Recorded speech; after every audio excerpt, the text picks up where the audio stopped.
में उनकी संख्या 17 है, कोई 16 कोई 13 बतलाते हैं। सनातन श्री कृष्ण ऋषि मुनि इतनी भिन्न संख्या है कि सब राय से बतलाते हैं। आप कृपा करके हमें बतलाइए।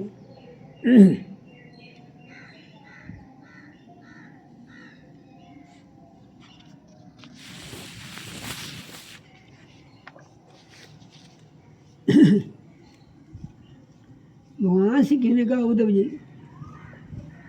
वेदज्ञ ब्राह्मण इस विषय में जो कुछ कहते हैं वह सभी ठीक है, क्योंकि सभी तत्व सबके अंतर्भूत हैं।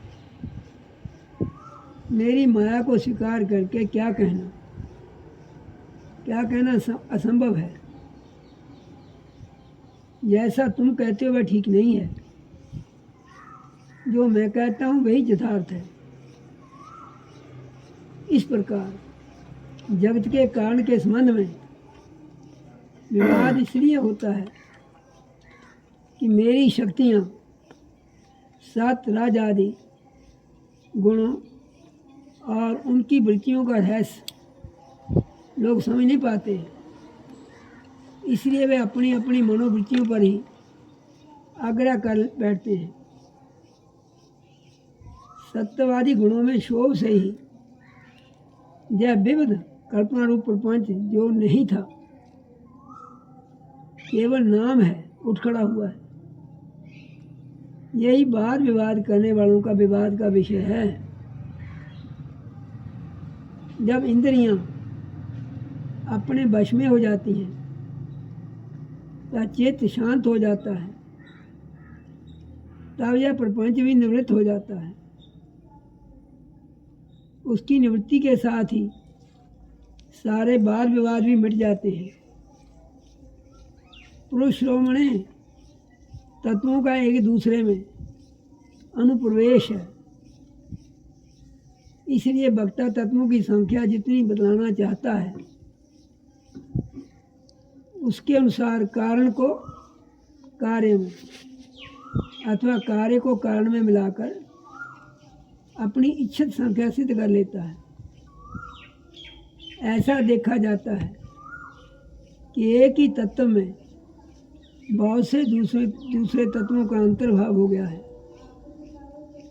इसका कोई बंधन नहीं है कि किसका किस में अंतर्भाव हो। कभी घटपट आदि कार्य वस्तुओं का उनके कारण मिट्टी सूत आदि में, तो कभी मिट्टी सूत आदि का घटपट आदि कार्यों में अंतर्भाव हो जाता है। इसलिए वादी प्रतिवादियों में से जिसकी वाणी ने जिस कार्य को जिस कारण में अथवा जिस कारण को जिस कार्य में अंतर्भूत करके तत्वों की जितनी संख्या स्वीकार की है वह हम निश्चय ही स्वीकार करते हैं, क्योंकि उनका वह उपादान युक्ति संगत ही है। उद्धव जी, जिन लोगों ने 26 संख्या स्वीकार की है वे ऐसा कहते हैं कि जीव अनादि काल से अविद्या से ग्रस्त हो रहा है। वह स्वयं अपने आप को नहीं जान सकता। उसे आत्मज्ञान कराने के लिए किसी अन्य सर्वज्ञ की आवश्यकता है। इसलिए प्रकृति के कार्य कारण रूप 24 तत्व, 25वां पुरुष, 26वां ईश्वर, इस प्रकार कुल 26 तत्व स्वीकार करने चाहिए। 25 तत्व मानने वाले कहते हैं कि शरीर में जीव और ईश्वर का अणुमात्र भी अंतर या भेद नहीं है, इसलिए उनमें भेद की कल्पना व्यर्थ है। रही ज्ञान की बात, सो तो स्वात्मिका प्रकृति का गुण है। तीनों गुणों की समय अवस्था ही प्रकृति है। इसलिए सत रज आदि गुण आत्मा के नहीं प्रकृति के ही हैं। उन्हीं के द्वारा जगत की स्थिति, उत्पत्ति और प्रलय हुआ करते हैं। इसलिए ज्ञान आत्मा का गुण नहीं, प्रकृति का ही गुण सिद्ध होता है। इस प्रसंग में सतोगुण ही ज्ञान है, रजोगुण ही कर्म है और तमोगुण ही ज्ञान कहा गया है। गुणों में शोभ उत्पन्न करने वाला ईश्वरी काल है और सूत्र अर्थात महतत्व भी स्वभाव है। इसलिए 25 और 26 तत्वों की दोनों ही संख्या युक्ति संगत हैं।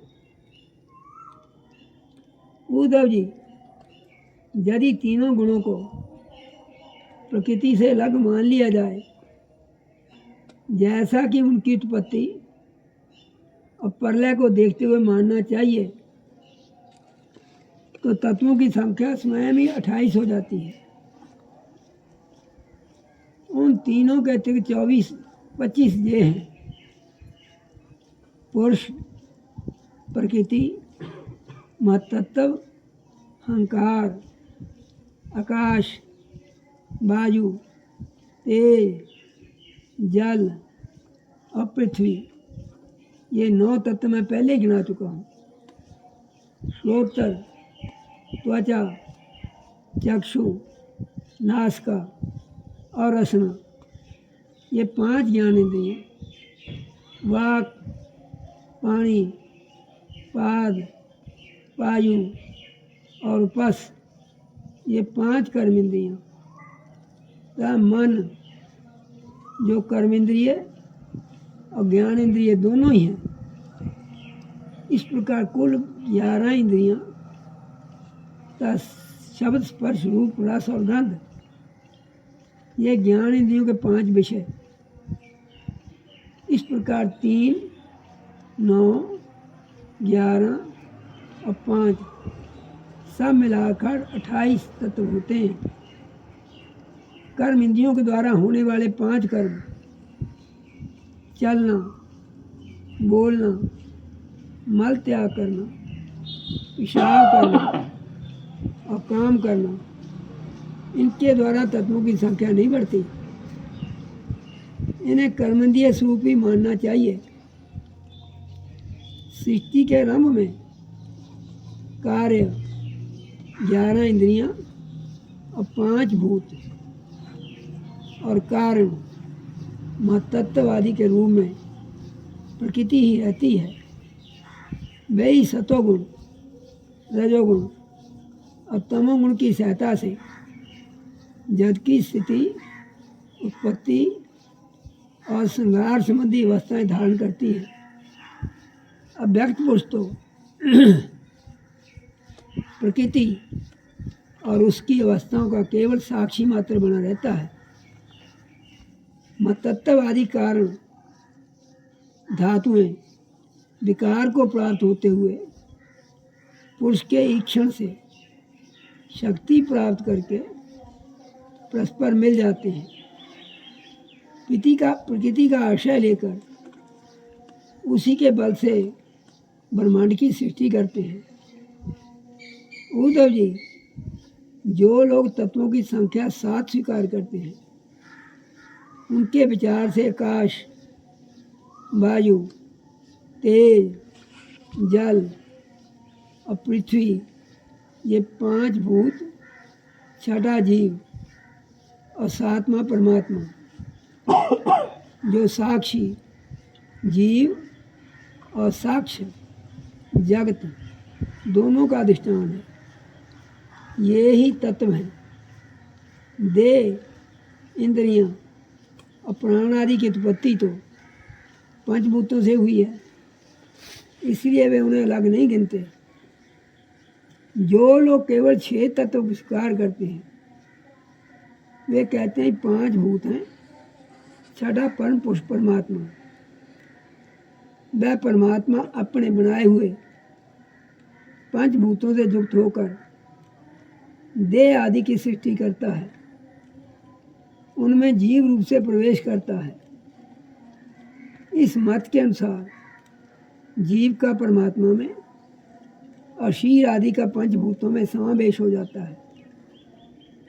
जो लोग कारण के रूप में चार ही तत्व स्वीकार करते हैं, वे कहते हैं कि आत्मा से तेज, जल और पृथ्वी की उत्पत्ति हुई है और जगत में जितने पदार्थ हैं सब इन्हीं से उत्पन्न होते हैं। वे सभी कार्यों का इन्हीं में समावेश कर लेते हैं। जो लोग तत्वों की संख्या 17 बतलाते हैं, वे इस प्रकार गणना करते हैं: 5 भूत, 5 तन्मात्राएं, 5 ज्ञानेंद्रियां, 1 मन और 1 आत्मा। जो लोग तत्वों की संख्या 16 बतलाते हैं, उनकी गणना भी इसी प्रकार है। अंतर केवल इतना ही है कि वे आत्मा में मन का भी समावेश कर लेते हैं। इस प्रकार उनकी तत्व संख्या 16 रह जाती है। जो लोग 13 तत्व मानते हैं, वे कहते हैं कि आकाश आदि 5 भूत, श्रोत्र आदि 5 ज्ञानेंद्रियां, 1 मन, 1 जीवात्मा और परमात्मा, ये 13 तत्व हैं। 11 संख्या मानने वालों ने 5 भूत, 5 ज्ञानेंद्रियां, इनके अतिरिक्त 1 आत्मा का अस्तित्व स्वीकार किया है। जो लोग 9 तत्व मानते हैं, वे आकाश आदि 5 भूत और मन, बुद्धि, अहंकार, ये 8 प्रकृतियाँ और 9वां पुरुष, इन्हीं को तत्व मानते हैं। उधर जी इसी प्रकार ऋषि मुनियों ने भिन्न भिन्न प्रकार से तत्वों की गणना की है। सबका कहना उचित ही है, क्योंकि सबकी संख्या युक्ति युक्त है। जो लोग तत्व ज्ञानी हैं, उन्हें किसी मत में बुराई नहीं दिखती। उनके लिए तो सब कुछ ठीक ही है। उद्धव जी ने कहा, श्याम सुंदर, यद्यपि स्वरूपता प्रकृति और पुरुष दोनों एक दूसरे से सर्वथा भिन्न हैं, तापि वे आपस में इतने घुल मिल गए हैं कि साधारणतः उनका भेद नहीं जान पड़ता। प्रकृति में पुरुष और पुरुष में प्रकृति अभिन्न से प्रतीत होते हैं। इनकी भिन्नता स्पष्ट कैसे हो? कमल नयन श्री कृष्ण, मेरे हृदय में इनकी भिन्नता और भिन्नता को लेकर बहुत बड़ा संदेह है। आप तो सर्वज्ञ हैं, अपनी युक्ति युक्त वाणी से मेरे संदेह का निवारण कर दीजिए। भगवान, आपकी कृपा से जीवों को ज्ञान होता है और आपकी माया शक्ति से उनके ज्ञान का नाश होता है। अपनी आत्म स्वरूपणी माया की विचित्र गति तो आप ही जानते हैं और कोई नहीं जानता। अतएव आप ही मेरा संदेह मिटाने में समर्थ हैं। भगवान श्री कृष्ण ने कहा, उद्धव जी, प्रकृति और पुरुष, शरीर और आत्मा, इन दोनों में अत्यंत भेद है।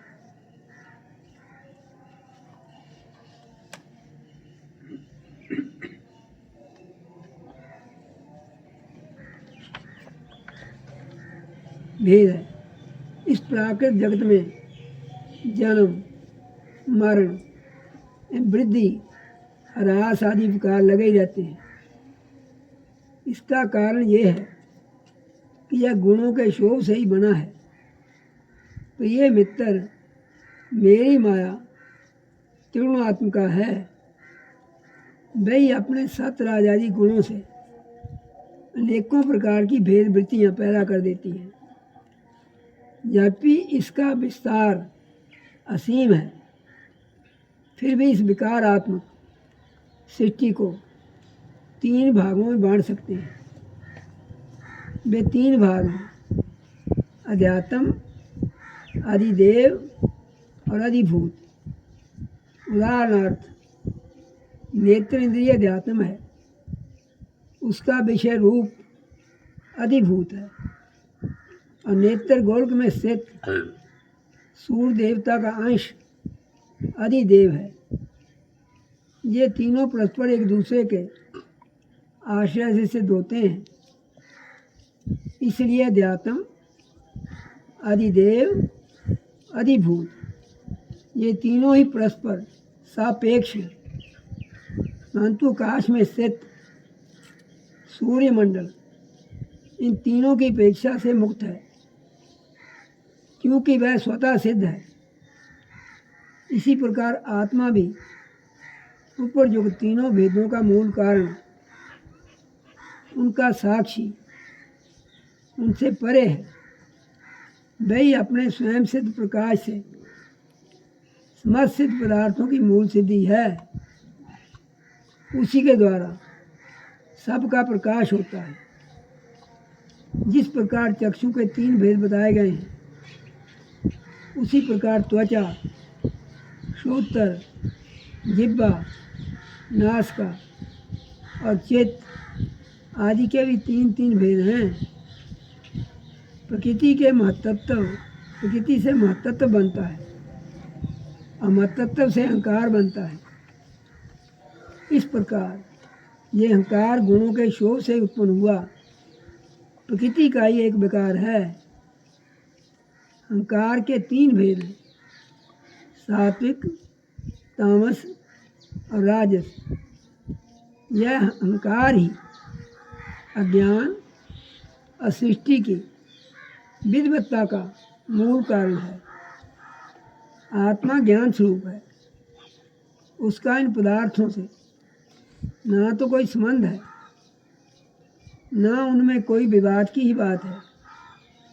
अस्ति है, नास्ति नहीं है, सगुण है, निर्गुण है, भाव है, अभाव है, सत्य है, मिथ्या आदि विवाद का कोई प्रयोजन नहीं है।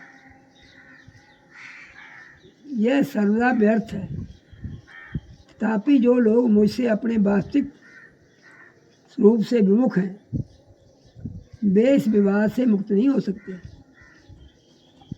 उद्धव जी ने पूछा, भगवान, आपसे विमुख जीव अपने किए हुए पुण्य पापों के फलस्वरूप ऊंची नीची जोनियों में जाते आते रहते हैं। अब प्रश्न यह है कि व्यापक आत्मा का एक शरीर से दूसरे शरीर में जाना, अकर्ता का कर्म करना, आत्मा करता है ना, और नित्य वस्तु का जन्म मरण कैसे संभव है? गोविंद, जो लोग आत्मज्ञान से रहित हैं, वे तो इस विषय को ठीक ठीक सोच भी नहीं सकते, और इस विषय के विद्वान संसार में प्राय मिलते नहीं, क्योंकि सभी लोग आपकी माया की भूल भुलैया में पड़े हुए हैं। इसलिए आप ही कृपा करके मुझे इसका रहस्य समझाइए।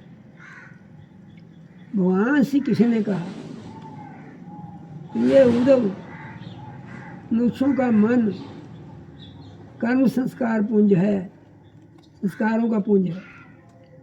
उन संस्कारों के अनुसार भोग प्राप्त करने के लिए उसके साथ 5 इंद्रियां भी लगी हुई। इसी का नाम लिंग शरीर है।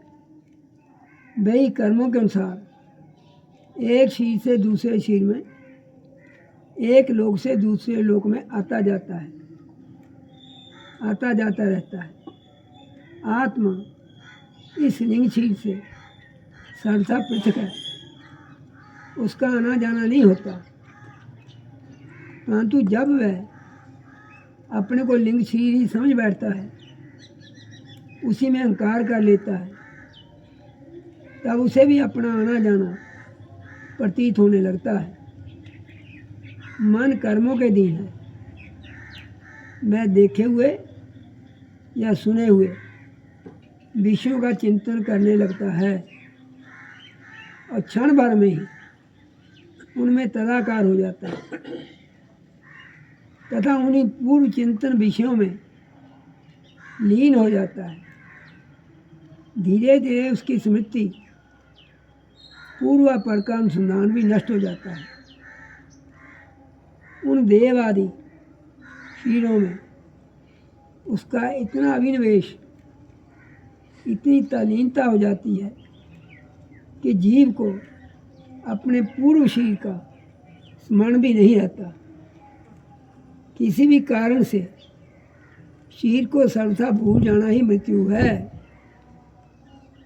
उदार उदर जब यह जीव किसी भी शरीर को अवेद भाव से मैं के रूप में स्वीकार कर लेता है तब उसे ही जन्म कहते हैं।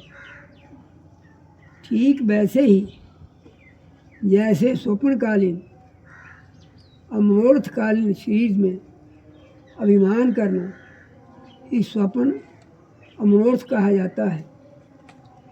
यह वर्तमान देह में स्थित जीव जैसे पूर्व देह का स्मरण नहीं करता, वैसे ही स्वप्न या मनोरथ में स्थित जीव भी पहले के स्वप्न और मनोरथ का स्मरण नहीं करता।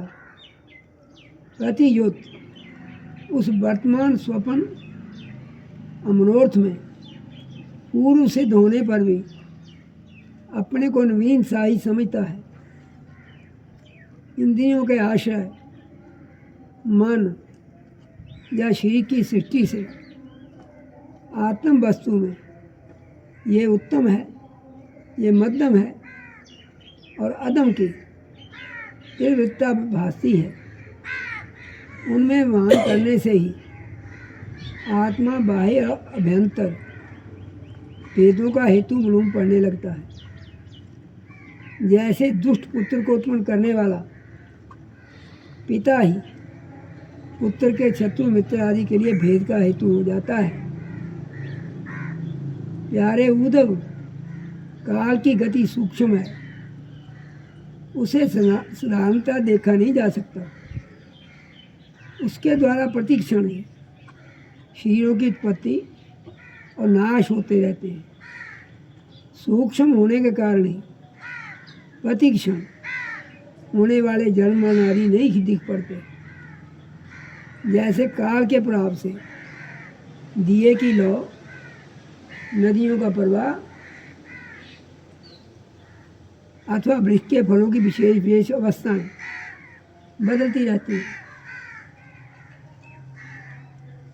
जैसे जमुनी ज्योतियों का वही दीपक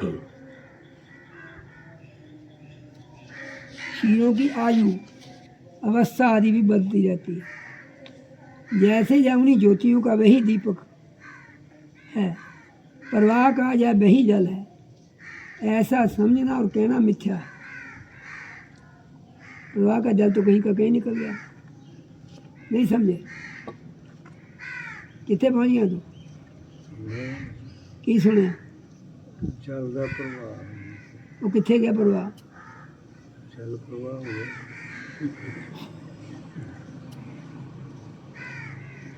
तुसी गंगा की जाके खड़े हो, ये गंगा है, अद्धे घंटे बाद क्या वही गंगा है?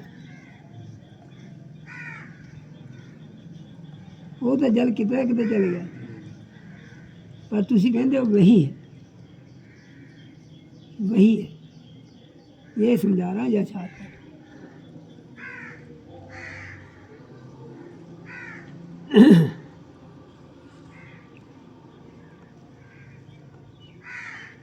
यह वर्तमान देह में स्थित जीव जैसे पूर्व देह का स्मरण नहीं करता, वैसे ही स्वप्न या मनोरथ में स्थित जीव भी पहले के स्वप्न और मनोरथ को स्मरण नहीं करता।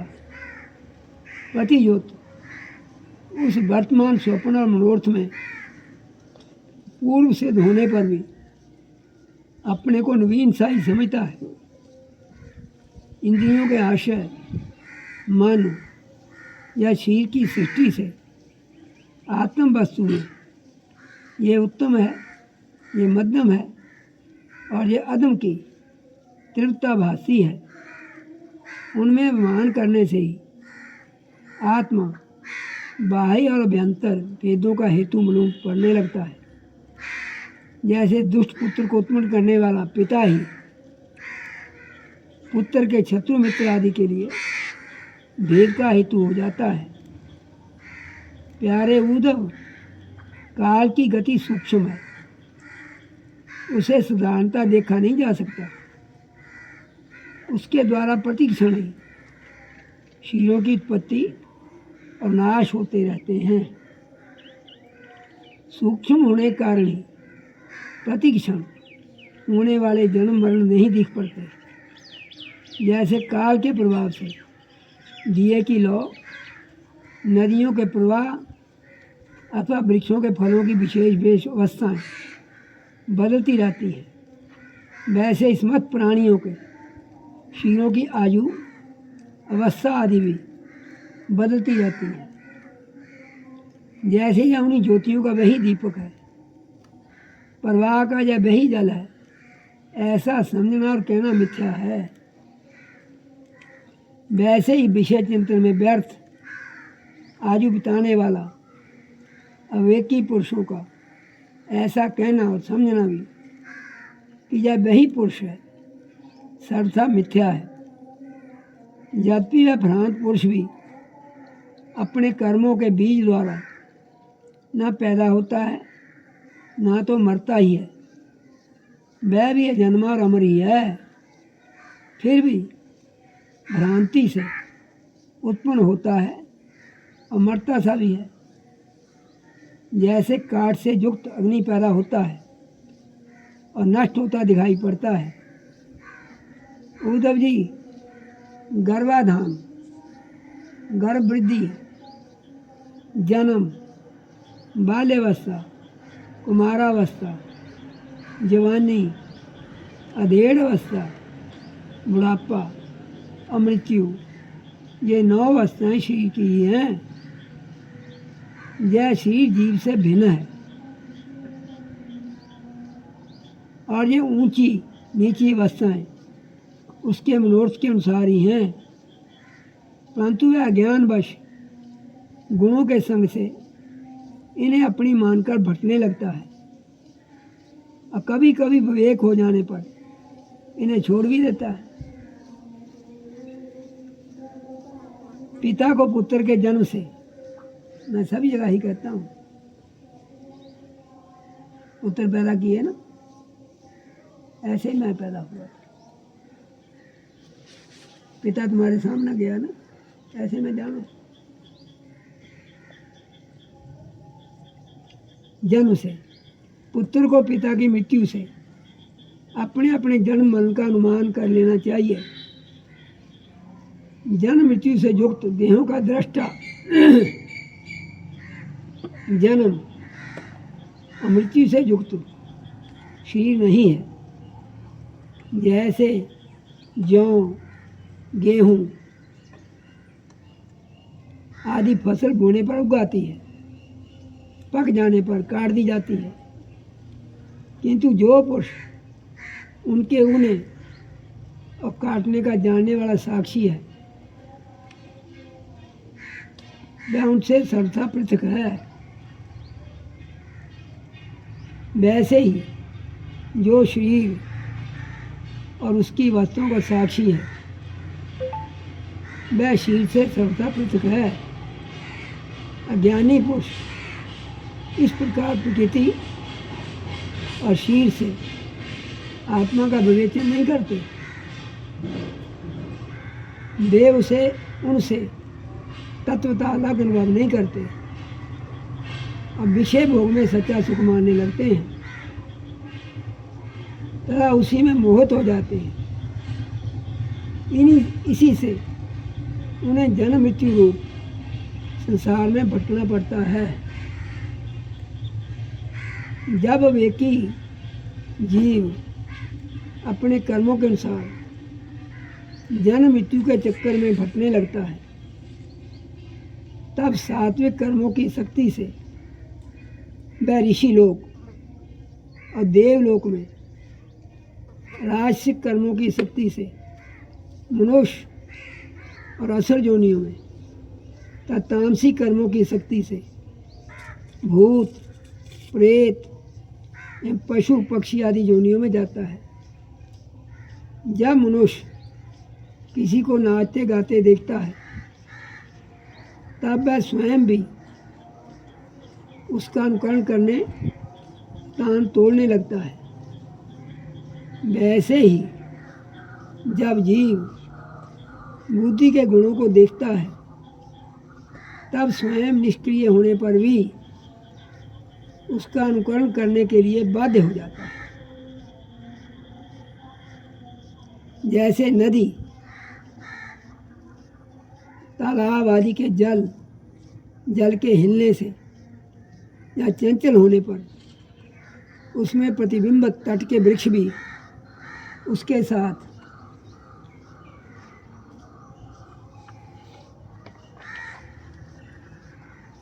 हिलते डोलते से जान पड़ते हैं। जैसे घुमाए जाने वाले नेत्र के साथ साथ पृथ्वी घूमती हुई सी दिखाई देती है। जैसे मन के द्वारा सोचे गए तो स्वप्न में देखे गए भोग पदार्थ सर्वथा अलीकी हैं, अलीकी होते हैं, वैसे ये दाशारा आत्मा का विषयानुभव रूप संसार भी सर्वथा सत्य है। आत्मा तो नित्य शुद्ध बुद्ध मुक्त स्वभावी है। विषयों के सत्य न होने पर भी जो जीव विषयों का ही चिंतन करता रहता है, उसका यह जन्म मृत्यु रूप संसार चक्कर कभी निवृत्त नहीं होता, कभी निवृत्त नहीं होता।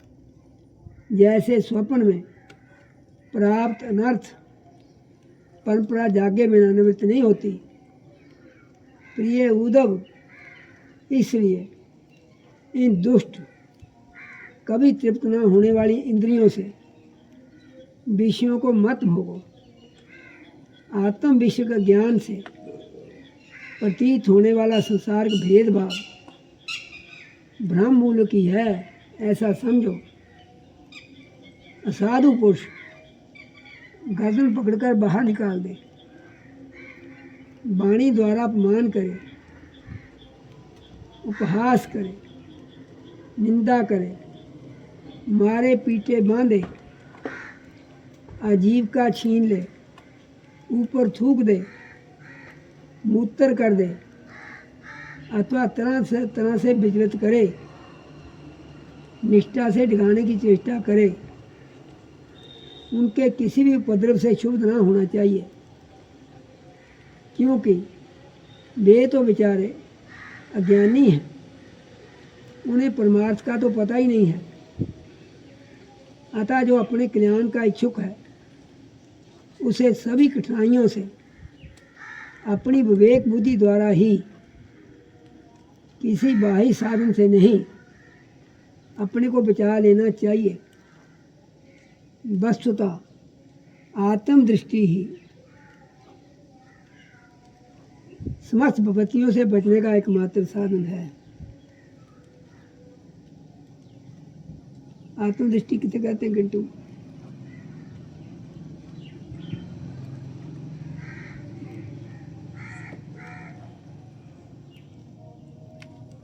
उद्धव ने कहा, भगवान आसमत भक्तों के श्रोमणी है।